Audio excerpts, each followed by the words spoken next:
Okay. Hi, Mitchell Mountain. How are you? Hello, Douglas. Thank you for having me on the show. Well, thank you for coming on. I appreciate it. Nice to see you. Is that your real name, Mitchell Mountain? Yes, it is. That is my legal name, the name I was born with. Wow, that's a cool name. Yeah. I thought, because you wrote a book, a lot of authors use pen names. Pen name. Yeah. Yes. Yeah. A little thing I always like to do when people ask me that of is that your real name? I always pull up my driver's license and I'm like, that is my real name. Here it is. Well, very good. All right. So you do have a book out, as we just mentioned. It's called Out of the Ashes, and it's your first book. Is that correct? That is correct. Okay. As your career, as your job, you work as a video editor. Do you do primarily music videos, or what kind of videos do you do? I actually working with an agency. I actually do a lot of work with a lot of YouTube content creators now. I have done music videos in the past when I used to freelance. But right now I work with a lot of YouTube creators, helping them create their content. Let me talk a little bit about that because our show is on YouTube and we do everything ourselves here. If I wanted to create a YouTube video, why wouldn't I do it myself? Why would I come to you? Mostly for expansion. The agency I work for offers more than just editing capabilities. It helps with marketing and developing for expansion of channels. Channels that usually start growing in a fan base or a subscriber count, usually getting up into the millions. They want to look into maybe branching out. That's when they come to us to help formulate ideas and get those things going, because we've worked with many like higher profile YouTube. We have Binging with Babish is one of the clients, and we also have CinemaSins, those type of clients that have very many channels under their umbrella, as well as just a lot of content overall. Give me an example of what kind of content they're doing.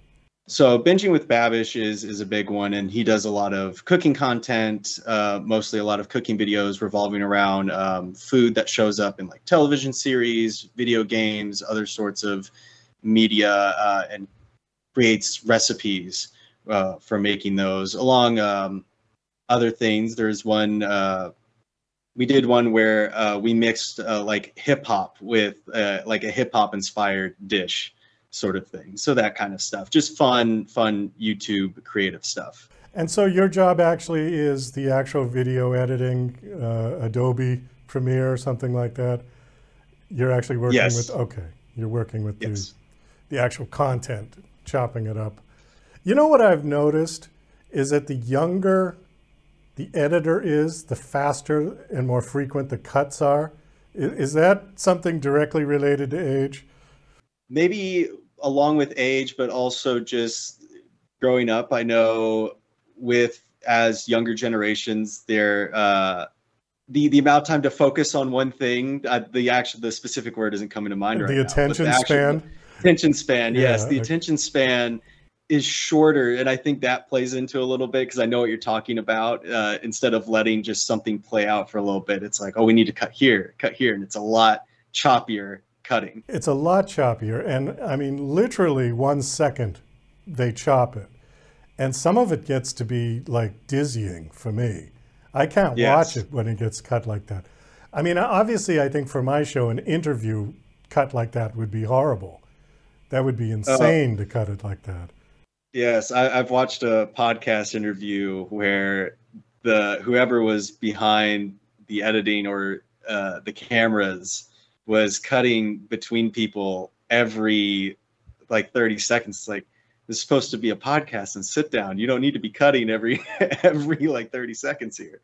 Well, I mean, some of them go to one extreme to the other because I've seen ones like that. And then I've also seen ones where they just literally put up a camera on a wide shot and forget And about it that's for it. 20 minutes. And that's it. And that's what you get. So hopefully this show has a happy medium with 3 cameras. And we try to do it traditionally, television style. You studied this though, right? You went to school for film? Yeah.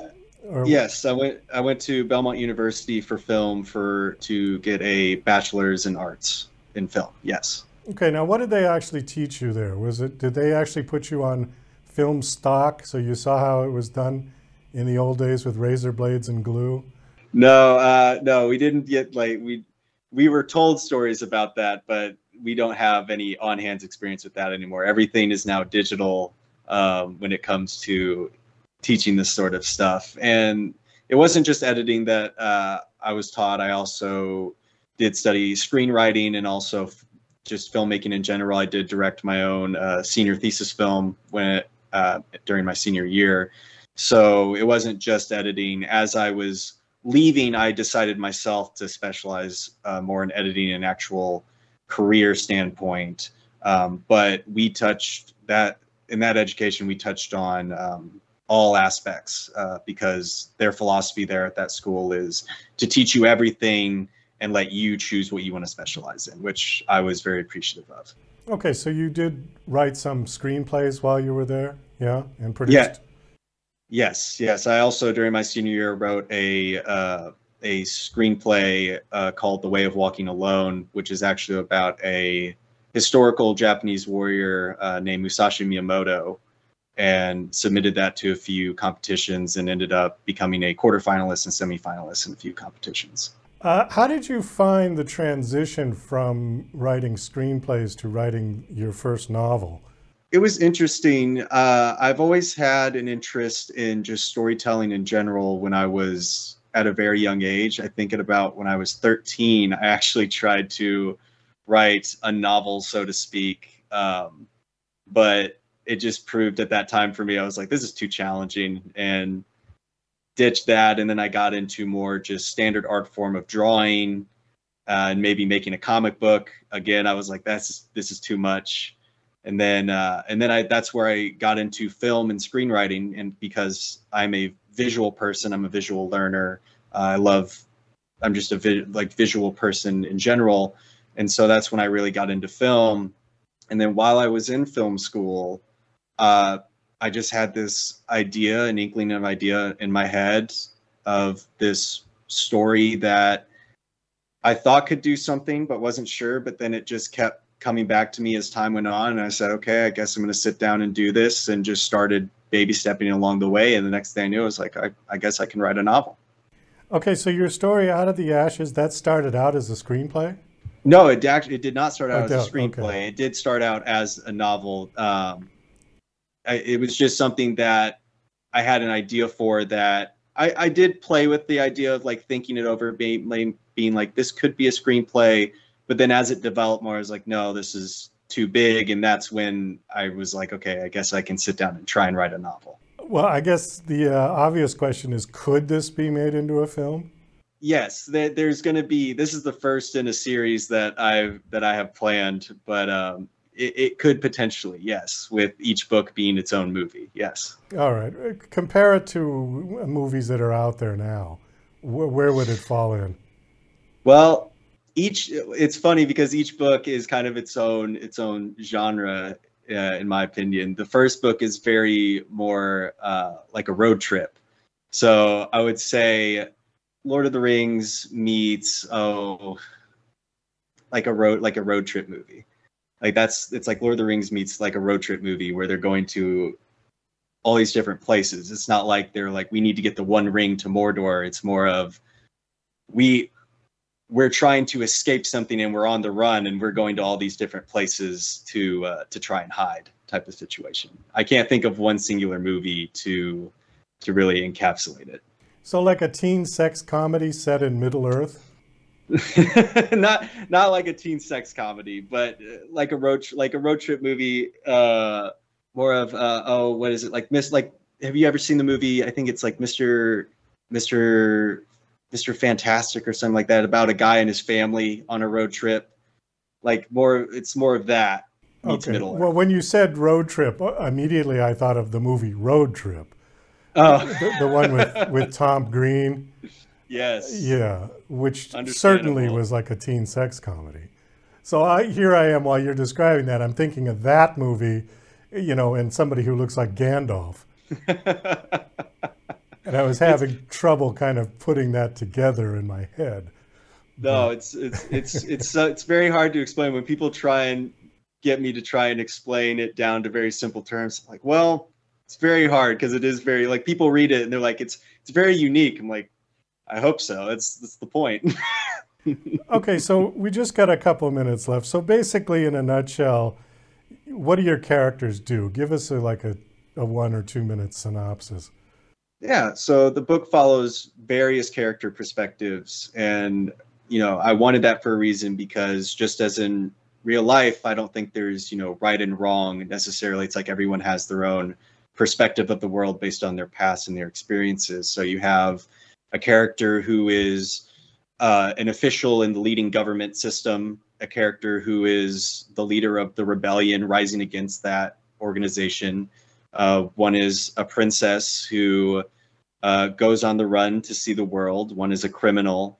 So you have all these facets of life that take place in this world to get all these different perspectives to try and understand, there isn't really any right or wrong. It's just everyone has their own perspective on the world. Okay, and in the end, you want to do a spoiler or no? Well, I say this when people ask me about the ending and say, is it a happy ending? I say, well, happy endings can't happen without sacrifice. So I'll say that. Okay, that's good. I like that. And you said that there's enough room to move this to a series, right? Yes. Have you already got an idea in mind for book 2? Yes, actually, book 2 is in review. It is off with review readers right now. And then after that, it will be sent to a copy editor. And we're actually looking to have the second book released in 2023. Oh, it's done already. Okay. Yes. All right. Are you self-publishing or do you have a publisher? I am self-publishing, although I have had minor talks right now with someone for actual publishing. What do you think of the self-publishing versus traditional publishing? What's your opinion about that?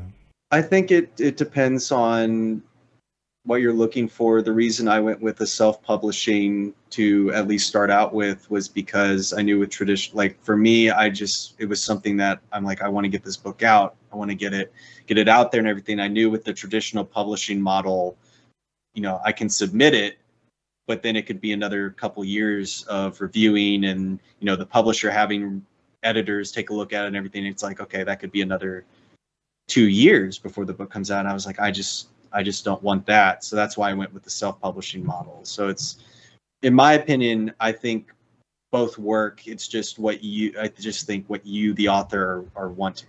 And you have more control. I mean, you can control all aspects of it. Yes. Where with the traditional publisher, they may want to change things around. They may do this that you don't like, or So. Yeah. Because another big thing was just also the cover. I have an idea of this being a series, what each cover, because I do want a theme with the covers. And so that was a big thing also for me that I wanted some creative control in, at least in the beginning. Well, Mitchell, we do got to wind this down. We are out of time. Thank you so much for coming on the show. Do you have a website you want to give out? No, not right now, no. Okay, where can people find you then? People can find me on Instagram with my own personal account, just Mitchell Mountain. And then also, if they're wanting more information on just the book in general, you can find that on Instagram as well at World of Argos. We'll put up your Instagram on the screen right now. And that way people can say hello to you.